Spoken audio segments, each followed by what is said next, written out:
Hello. আচ্ছা, এটা কি মিস্টার কনফিউজড এর বাসা?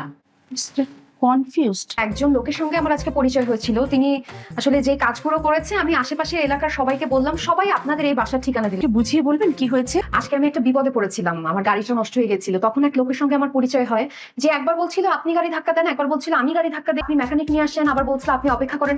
ওহ, আমি বুঝতে পেরেছি আপনি কার কথা বলছেন। আমার দেবর।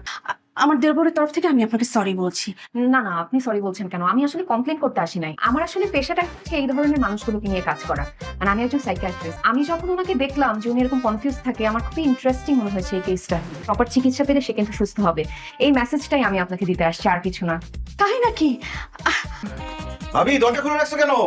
কি ব্যাপার, আপনার গাড়ি ঠিক হয়ে গেছে? গাড়ি কিভাবে ঠিক হবে? একজন গাড়ির মেকানিক আনতে গেছিল, সে আর মেকানিক নিয়ে ফেরতই আসে নাই। এই জন্য আমাদের পাশে বিচার দিতে আসছেন? ঠিক আছে, বিচার দেন। ভাবি এই নাও, নূরের জন্য চিপস নিয়ে আসছি।